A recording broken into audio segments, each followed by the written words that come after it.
Tutameia está ao vivo, como sempre trazendo para você um entrevistado que nos ajude a compreender melhor o momento em que a gente vive no Brasil. Você já percebeu que a gente está numa configuração diferente. Estou aqui ao ladinho da Eleonora. Aqui o Rodolfo. E o nosso entrevistado está à distância. Nesses tempos de coronavírus, a gente vai fazer as entrevistas remotamente. É a médica sanitarista Lígia Bahia. Vou botar a Lígia aí. Que vai conversar Lígia com a gente nesta tarde para discutir a situação do coronavírus aqui no Brasil, o que fazer, se as autoridades estão tomando as medidas consideradas mais corretas do ponto de vista, segundo as orientações da Organização Mundial da Saúde, enfim. Eleonora, apresenta com mais detalhes, por favor, a Lígia, e daí já dá o chute inicial aí, né? Tá. Lígia, médica sanitarista, já esteve aqui no Tutameia falando de várias crises da saúde e é professora da UFRJ, e a gente está, sim, acho que como todo mundo, muito preocupado com essa situação toda, que o presidente da França disse que é a maior crise sanitária em 100 anos. É isso mesmo, Lígia? A gente está, às vezes, algumas pessoas estão achando que é uma visão um pouco catastrófica, outros achando que não. Qual é a sua visão sobre a dimensão desse problema? Olha, Leonora, boa tarde, Rodolfo. Eu penso que é uma crise sanitária assim, similar à da AIDS. Nós estamos vivendo um processo parecido com o que foi a chamada peste gay. Só que, nesse momento, a peste não é gay, ela é uma doença que ela é disseminada, ela atinge idosos e crianças, portanto, enfim, tratos populacionais que são muito simpáticos a todos, não há possibilidade de discriminação, de estigmatização desses estratos populacionais.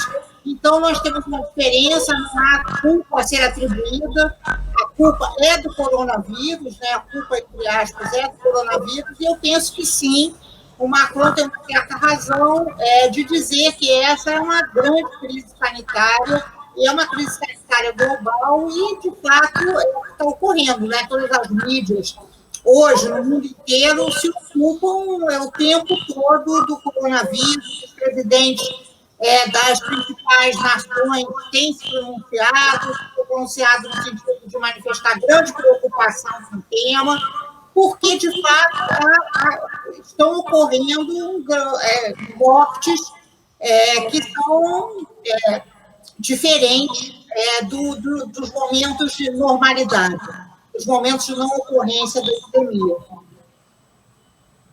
Vamos lá, Rodolfo.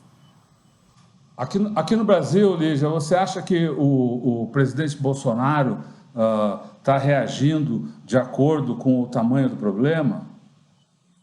Não, a resposta é não. O presidente Bolsonaro tem sido um ponto totalmente fora da curva, porque presidentes, enfim, até o Trump, o Trump fez uma reviravolta, o Trump assumiu o problema, a magnitude, a escala que esse problema tem, como ele afeta a população, e o Bolsonaro insiste, enfim, ele é um exemplo negativo de que ele não acredita, ele deu uma banana para o coronavírus. Ontem, numa manifestação, houve, então, gritos que o principal vírus a ser derrotado é o vírus do PT, não é o coronavírus. O bispo Edir Macedo tem feito um desserviço para a população brasileira, e não há nenhuma admoestação sequer ao bispo Edir Macedo. Então, nós estamos vivendo assim, um paradoxo, porque nós temos autoridades governamentais que, tais como o ministro da Saúde, o secretário de Saúde, que procuram, de alguma maneira, implementar medidas sanitárias de controle do coronavírus. Nós temos um presidente da República que debocha, não é? O presidente que debocha do coronavírus, que efetivamente demonstrou no dia de ontem que não acredita, não é?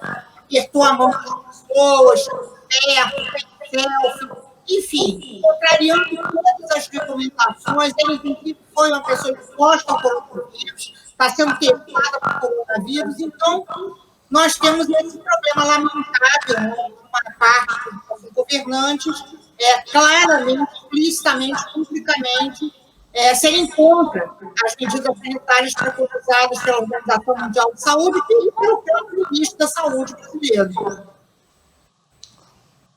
Lígia, vários analistas e mesmo representantes no Congresso dizem que Bolsonaro teria cometido crime de responsabilidade nos seus atos de ontem, arriscando a vida das pessoas, arriscando a saúde das pessoas, né, de um lado, e de outro,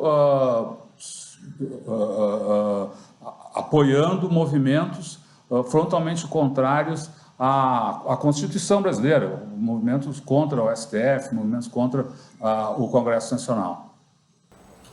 Olha, eu penso, Rodolfo, que, de fato, assim, é preciso que a gente se manifeste. Hoje mesmo nós estávamos conversando,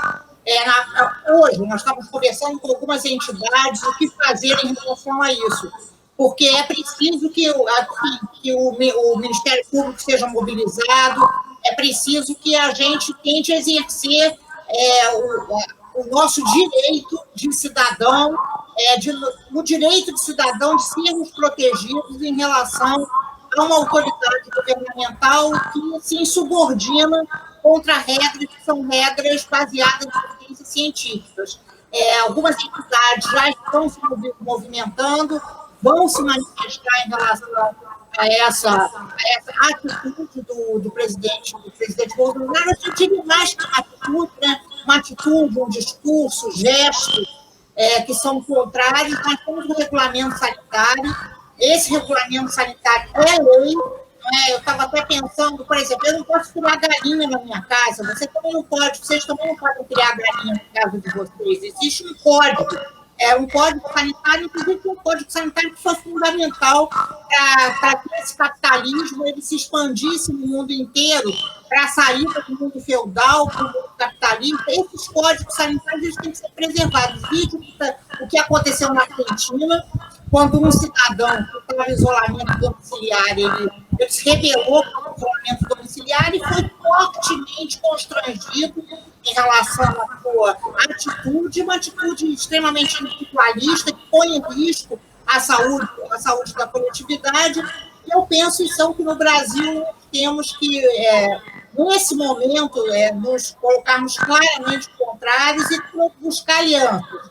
Buscar alianças, inclusive, com pessoas tais como o governador Ronaldo Caiado, que foi vaiado, porque o governador teve uma atitude, eu diria que foi uma atitude extremamente correta, ele se posicionou como médico, ele tentou convencer os manifestantes da importância e da magnitude da epidemia, e foi praticamente calado pelos gritos dessa descrença na ciência, desse movimento terraplanista, enfim. Então, eu penso que sim, que nós temos que acionar o Congresso Nacional e os órgãos da Justiça e o Ministério Público em relação a isso. Lígia, como você vê o envolvimento dos médicos nessa pandemia? Muitos dos médicos apoiam o presidente Bolsonaro, e agora, nesse momento crítico, como é que você vê a comunidade da medicina encarando um desafio, acho que nunca houve no Brasil, né? Os médicos foram muito solidários, sabe, Eleonora, no início da epidemia da AIDS. Foi muito importante o reposicionamento dos médicos. Os médicos eles tiveram um papel muito ativo e muito positivo naquele momento. E foram exatamente os médicos infectologistas que se aliaram aos movimentos gays naquele momento. E, de fato, o que a gente nota hoje, de certo modo, é claro, é diferente, mas os infectologistas, os pneumologistas, inclusive os pediatras, muito solidários, muito preocupados com a população, muito preocupados com os pacientes, os epidemiologistas também.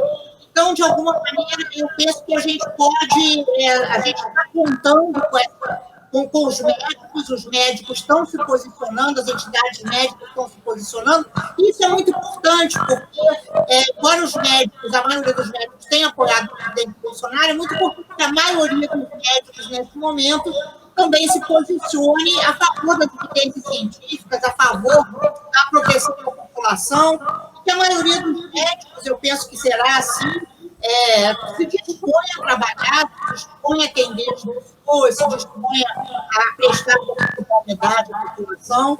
Eu penso, então, que esse é um momento de grande tensão, não é?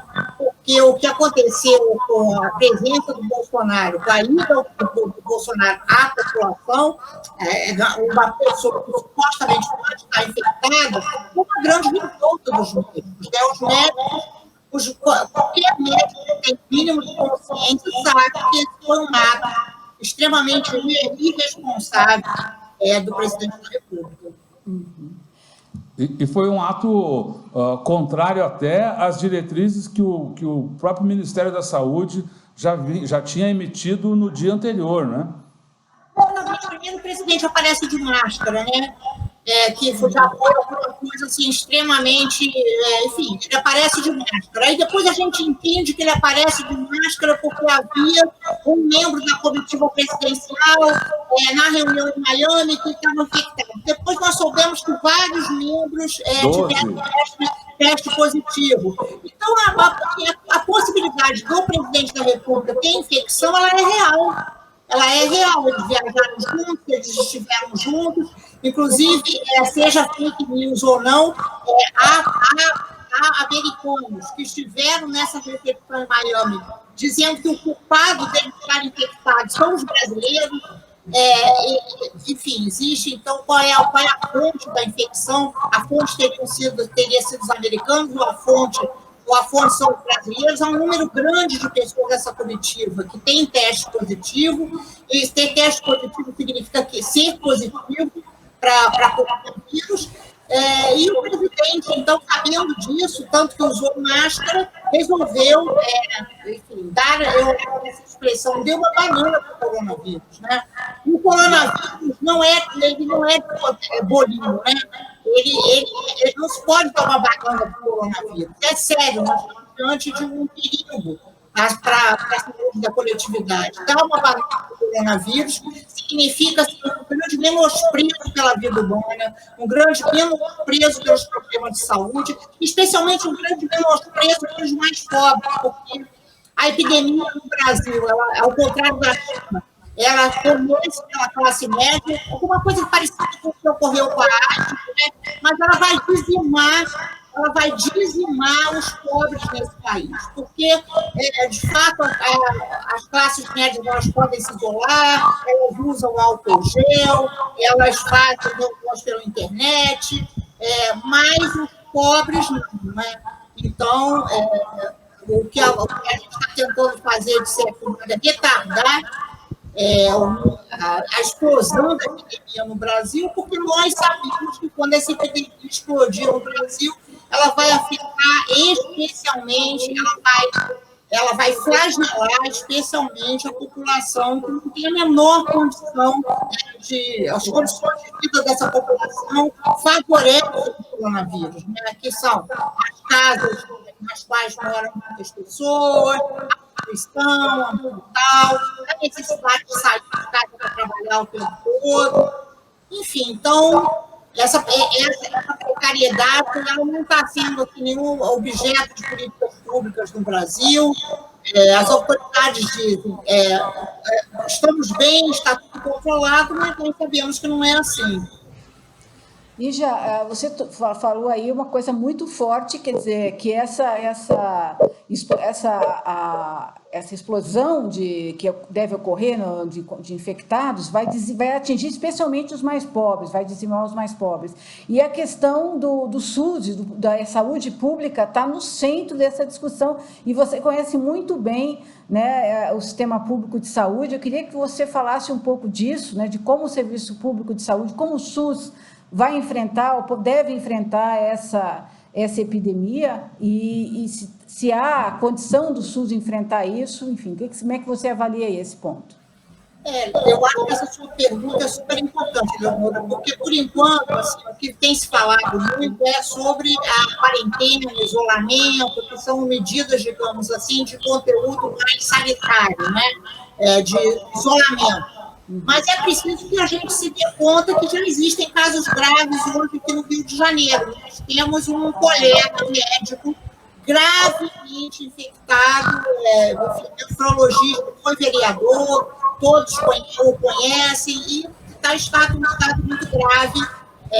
Portanto, veja, assim, existem outros casos nos hospitais do Rio de Janeiro tão graves quanto. E a gente sabe, por experiência de outros países, que é necessário mobilizar recursos assistenciais, que são recursos assistenciais intensivos. Não é? Em geral, as internações para pacientes graves demoram 3 semanas, o que significa a necessidade de um grande número de leitos disponíveis para atender os pacientes. Esses leitos não existem no SUS.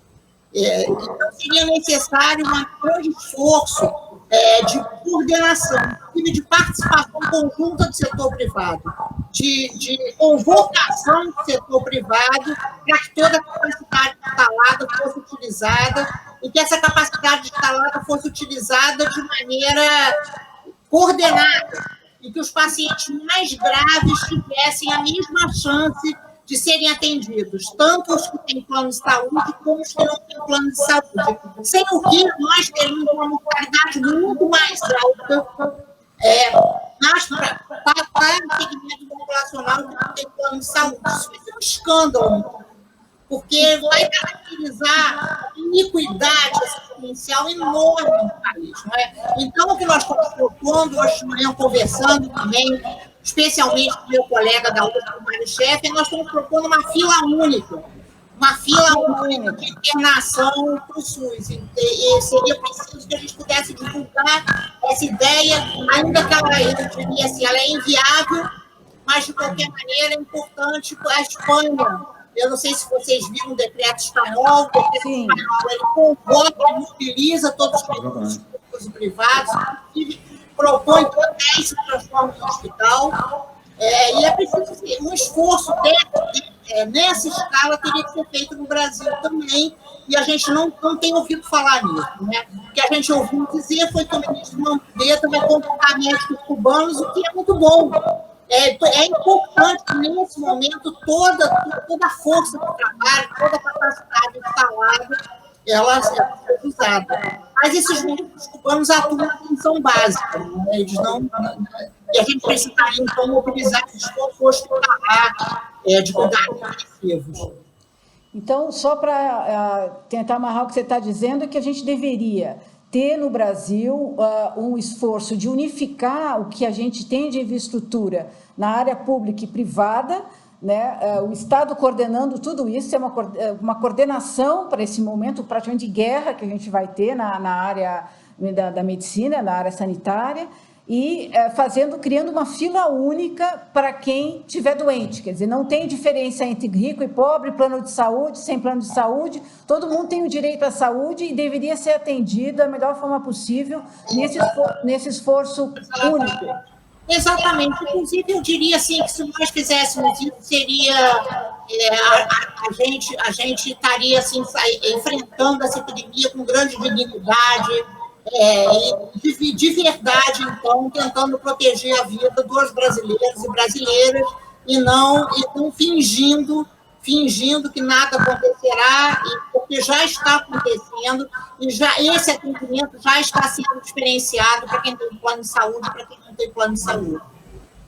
Agora, essa proposta que você apresenta, Lígia, ela exigiria uma intervenção do Estado no sentido do interesse público. No entanto, ainda que setores do Estado estejam aparentemente preocupados com isso, o presidente da República considera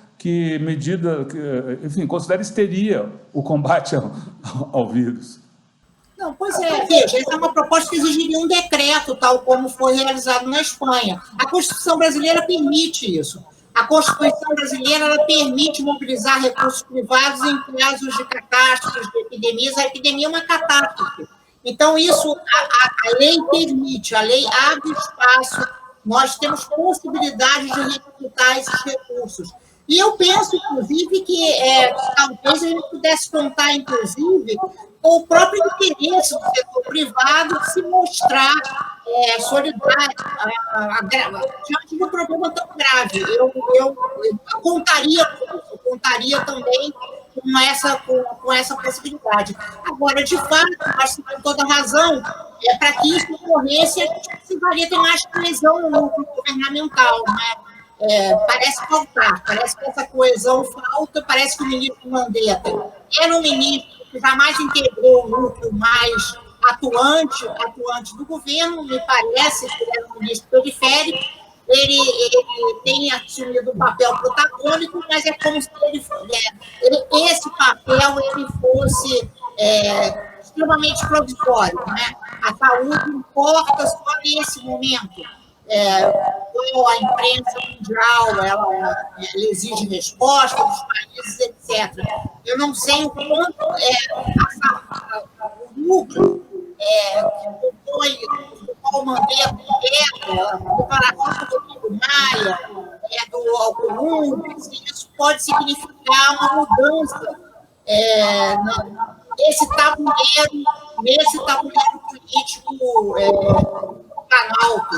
Seria possível que esse decreto, essa coordenação, esse esforço maior, né, realização de um esforço maior de combate à epidemia, se ele pode ser ou não viabilizado. Mas eu penso que nós temos que fazer a proposta. Ela não é uma proposta utópica, ela é uma proposta adequada para a magnitude do problema. E do ponto de vista da situação atual, as medidas para tentar deter a propagação do vírus, o que é mais importante fazer nesse momento? Parece que na Europa tem toda essa coisa de suspensão de aulas, fechamento de lojas, enfim, colocar a população em um isolamento relativo, assim, ou quase absoluto, né? Olha, isso está corretíssimo, sabe? Essa medida do isolamento é uma medida extremamente correta. Eu vou tentar explicar. Não é que ela impeça que a ocorrência de casos individuais, mas ela faz com que a velocidade de propagação do vírus ela seja muito menor. Se essa velocidade de propagação do vírus é muito menor, os serviços de saúde têm maior capacidade de resposta e o número de mortes diminui. O que ocorre com essas medidas não é que o número de pessoas infectadas diminua, mas é que o número de mortes diminui. Então, os países que já passaram por esse tipo de experiência demonstram isso. O que nós estamos tentando fazer no Brasil está extremamente correto. Só que, assim, nós estamos meia boca, não é? Porque como as autoridades governamentais, parte das autoridades não acreditam, algumas autoridades religiosas não acreditam, então os supermercados estão cheios, as praias estão cheias, os eventos continuam ocorrendo, e principalmente o setor privado continua convocando seus trabalhadores. Na verdade, o que parou foi o setor público, que é lamentável, porque é claro que a maior parte da vida social ela ocorre no setor privado. O setor privado não parou, inclusive as estatais. As próprias estatais não pararam. Então, toda essa ideia do home office, de que realmente precisa parar, ela não ocorreu no Brasil. O que é muito preocupante, porque significa, então, que essa infectividade ela se tornará maior. A gente precisaria que essas medidas elas tivessem sido implementadas, se elas sejam implementadas, é possível que elas já sejam implementadas de maneira muito mais eficaz. Então, está correto. Essa especialmente num país como o nosso, que não tem, o sistema de saúde não tem capacidade de resposta, é mais fundamental ainda, né? Mas não foi confundida, né? É uma guerra, né? Nesse momento de interpretações negativas, eu nunca gosto muito dessa. Mas as negativas, elas são postas, não é? A gente está dizendo, é grave, haverá mortes, etc. E a outra autoridades governamentais dizendo que não, que é histeria da imprensa, enfim, que é mentira da esquerda.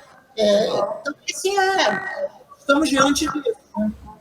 E a gente está, enfim, nesse ambiente de crítico que vai se aproximar aí, com cortes no orçamento, né? O SUS sendo subfinanciado já há alguns anos, quer dizer, a gente está sucateando esse sistema público, que é o único no mundo, talvez, né?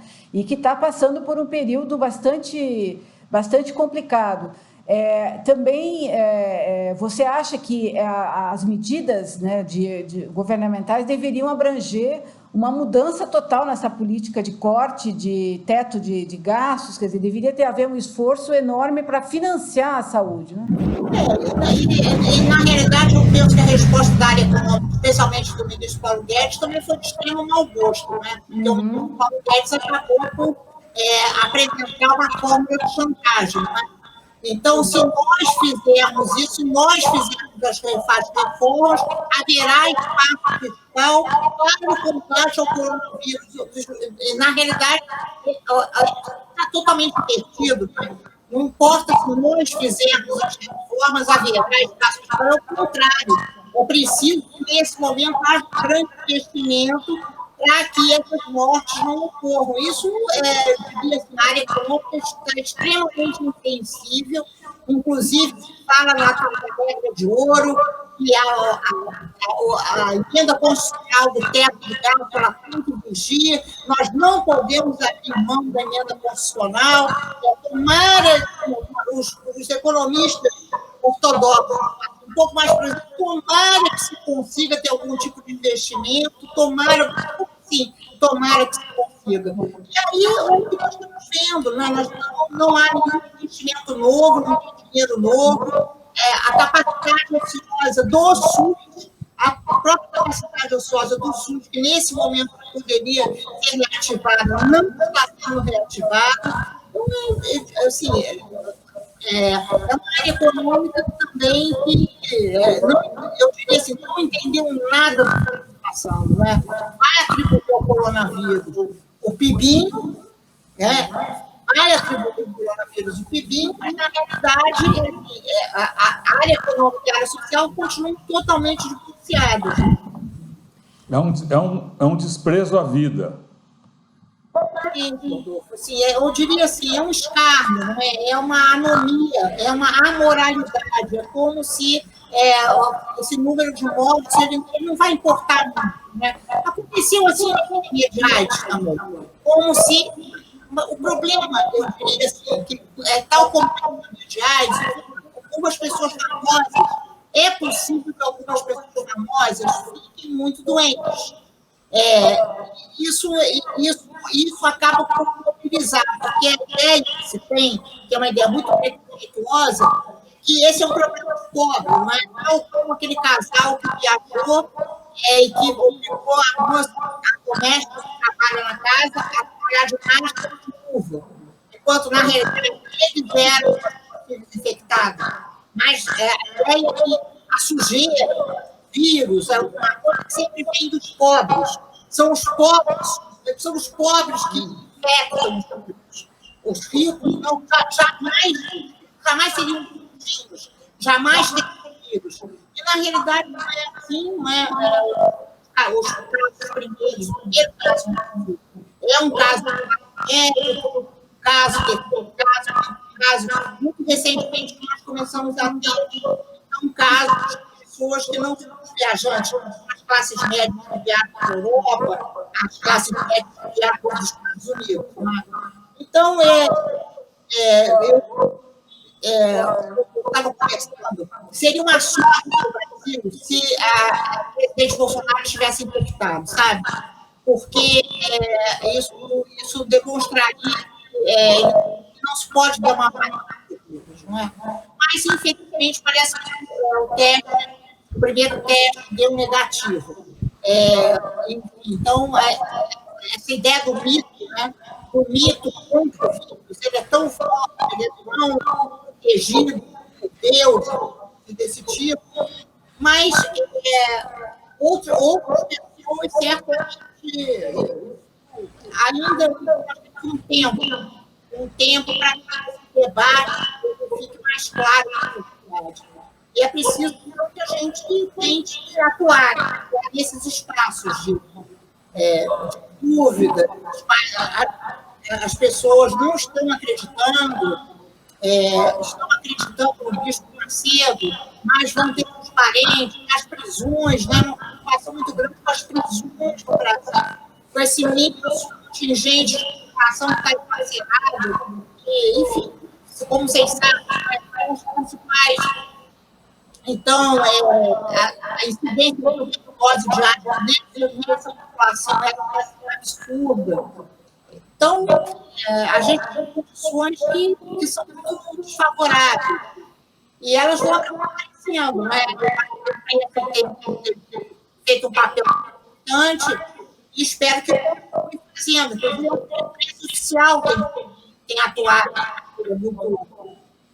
muito mais responsável essa epidemia. Vamos ouvir os cientistas. Você citou o bispo Edir Macedo. A fé protege contra o vírus?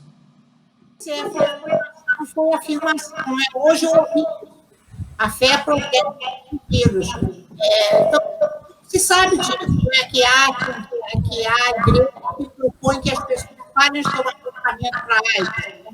Como se a fé ela fosse uma prova. Você prova a fé quando abdica, então, desse outro mundo, que é o mundo temporal, da medicina. Não é? O mundo, você teria que abdicar desse mundo da medicina para demonstrar sua fé. Eu acho que o Edir está atuando nesse sentido, está ocupando essa onda, está aparecendo, está aparecendo como um contraponto a ciência. Ele está afirmando o discurso, né? Nesse momento que a ciência aparece, ele também quer o seu pedaço, o seu quinhão de glória nesse momento. Agora, que é uma responsabilidade, né? A gente volta, então, a necessidade das autoridades proibirem esse tipo de manifestação. Médicos que estão dizendo que é medicina milagrosa, etc., vão ser punidos pelos conselhos de medicina. Cidadãos que estão afirmando alguma coisa desse tipo também têm que ser proibidos. Né? Eu acho que a ideia não é de proibição, mas a ideia é de proibição, de impedir que isso vire propaganda, isso seja comprado, né? que prevaleça o código sanitário, a autoridade sanitária que afirma contra esses fake news. Né? Lígia, os mais velhos são, digamos, os mais vulneráveis, aparentemente, nessa crise. Na Itália, tem as informações que até há estudos, não sei até que ponto, a gente não sabe até que ponto é oficial ou não, mas que maiores de 80 anos talvez sejam preteridos no tratamento. E você vê, assim, uma situação no Brasil em que os médicos, enfim, vão ter que escolher entre quem salvar, os mais velhos, os mais jovens, os mais pobres, os mais ricos. Essa pandemia pode nos trazer, assim, o que de pior pode haver nas relações humanas? Eu acho que sim. Eu acho que isso ocorre. A gente tem uma preocupação muito grande com essa chamada polifia, de quem entra no CTI, a tendência de escolher o mais jovem. Muitas vezes é incorreta, porque a chance de sobrevivência deveria ser o critério de escolha. O critério de escolha incentivo não, ele vai viver mais, quando na realidade não é sempre assim. A gravidade, a chance de sobrevivência deveria orientar. Muitos desses idosos têm que viver mais. Não quer dizer que o idoso, ele, por toda ele é fadado ao contrário. Né? Nós seríamos uma sociedade absolutamente se atuasse dessa maneira, matando os velhos. Mas, de fato, a capacidade é maior em idosos, e nós já somos uma tradição ruim, no sentido de considerar que os idosos merecem viver menos do que os mais jovens. Então, vai ser um problema porque o serviço sanitário não capacitado, haverá também casos de jovens, como tratar isso. E por isso que nós estamos propondo essa organização maior de esforços e maior controle possível, né? Padronização. Os protocolos de atendimento, eles garantem a chance de sobreviver tanto para jovens quanto para idosos. Tem que ter uma vigilância. Uhum. Você acha que essa proposta que você apresentou aqui, de ter uma coordenação única entre o sistema público e o sistema privado, e com uma fila única para atendimento, ela terá apoio, claro, da presidência, imagino que em hipótese alguma, mas, sei lá, do legislativo, do judiciário, ou mesmo da comunidade da medicina, que poderá pressionar para que isso ocorra? Como é que você vê a possibilidade política disso se transformar em lei? Eu penso que assim, a possibilidade política é mínima, mas que nós temos que tentar abrir espaço nesse momento. Na verdade, a possibilidade política da epidemia da AIDS também não era grande. E nós, um pouco diferente, porque naquele momento era um momento de organização do SUS, mas de qualquer maneira não era tão grande assim, e nós fomos capazes, eu diria não nós, mas os movimentos sociais foram capazes de empurrar preconceitos, de empurrar discriminações, etc. E eu penso que nunca é tarde para tentar isso no Brasil. Que outro propósito nós temos? Né? No caso da AIDS, a sensação que eu tenho, posso estar enganada, é que as coisas ocorreram num ritmo mais lento, comparativamente a essa situação de agora, que parece uma velocidade vertiginosa. Né? Essa sensação é correta? Você lembra de algum outro momento na história em que a gente estivesse enfrentando esse tipo de situação nessa velocidade?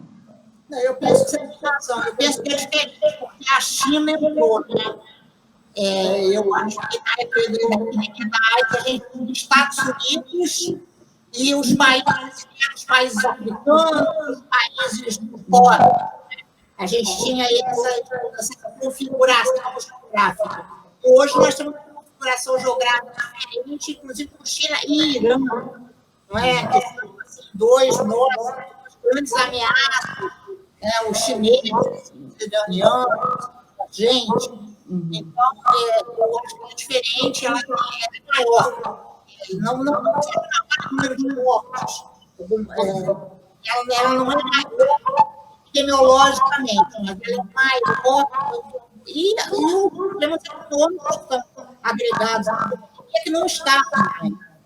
Então, toda essa parada é alguma coisa nova. Isso não eu acho que nem na gripe espanhola, precisa estudar, mas é a primeira vez que se vê diante de uma situação tão calamitosa, que vincula o problema econômico com um problema social, com um problema biológico. Eu acho que a gente está diante de uma necessidade perfeita. Não estivemos antes. A gente viu a China tomar medidas imediatas, praticamente imediatas, independentemente de quaisquer problemas econômicos que aquelas medidas pudessem acarretar. Nos países da Europa, uns mais, outros menos, mas todos eles tergiversaram exatamente fazendo esses cálculos. Como você vê, como você avalia essa diferença de resposta aí? Também na China foi colocado o poder do Estado e o dinheiro do Estado para atender as populações que foram colocadas em quarentena. Então, comida, atendimento passou a ser feito nas casas das pessoas. Né? Então, Rodolfo, eu penso assim, a China vai sair muito melhor dessa que os países como os Estados Unidos. E a gente vai ter uma configuração dessa, pelo menos no imaginário. A China foi muito bem, as respostas super adequadas à epidemia, embora no primeiro momento não, mas no primeiro minuto não, mas depois teve uma resposta ultra adequada. E um país como os Estados Unidos demorou, ponto de hoje, não existe epidemia em Washington, claro. Então, eu penso que a China vem também se reposicionando e se afirmando como uma potência, inclusive uma potência na saúde. A China investiu muitos recursos na saúde pública. A China dobrou o PIB para a saúde pública nos últimos 5 anos. Dobrou o PIB para a saúde nos últimos 5 anos. Eu acho que isso tem uma conexão. Eu não sou uma especialista, nós no Brasil, a nossa que a gente alcança do que está acontecendo com a saúde na China. O sistema de saúde na China é muito pouco, mas de qualquer maneira, houve uma reunião do partido. Comunistas chinês, houve uma decisão de fazer essa grande reforma do sistema, um grande investimento na saúde pública na China. Então, nós vamos esperar. É uma mudança considerada. Até do ponto de vista da ciência, quer dizer, ter um presidente dos Estados Unidos que é refratário ao estudo, a ciência mesmo, também está prejudicando os Estados Unidos nesse momento em que é necessário até uma cooperação internacional para achar uma solução científica para isso, não é? Exatamente. A China tem certificado o que a China fez, disponibilizar os vírus imediatamente para a Organização Mundial de Saúde, para que todo o país pudesse desenvolver testes, foi alguma coisa extremamente simpática para a comunidade científica, a evolução da Organização Mundial de Saúde. Então, enfim, a gente tem uma mudança aí no cenário mundial, inclusive com a entrada da China eu diria, em espaços os quais a China não estava, e que possivelmente, talvez, mas possivelmente a China passará mais protagônico no debate sobre saúde do que tinha anteriormente. Legal. Lígia, queríamos ver agora as suas recomendações para as pessoas. O que fazer? Acho que tanto para o indivíduo, como você criticou as empresas. Então, para as empresas, para as indústrias, as escolas, vamos ver que tipos de medidas deveriam ser adotadas, independentemente da ação governamental que você já analisou de forma mais detida nessa entrevista. Pois é, o que seria necessário seria que esse isolamento seria muito importante, que a gente não encontrasse as pessoas no metrô, que a gente não encontrasse as pessoas nesses ônibus lotados. É muito importante que a gente não encontrasse as pessoas nos supermercados lotados, que a gente não encontrasse as pessoas em ambientes que são extremamente conglomerados, muito sobrecarregados, né? Que é muito difícil, a gente tem que reconhecer. Mas se a gente conhece para que as empresas elas não contratem seus empregados, para salário, seria mais fácil, que não está acontecendo no Brasil. Não houve fiscais como houve países. Oi, Lígia. Deu um clique aí. Lígia, vamos ver aqui, peraí, deu uma queda aqui, vamos ver se a gente consegue reconectar com a Lígia. Lígia. Tenta pelo Zap. Peraí. A transmissão está continuando, a gente está entrevistando a Lígia Bahia, que é médica sanitarista. Ela está falando sobre a pandemia provocada pelo coronavírus, e a gente teve um pico de luz aqui, de eletricidade, e a transmissão foi interrompida. No nosso sistema, a gente consegue ainda contato com ela. Vamos ver se a gente consegue trazê-la de volta para a transmissão.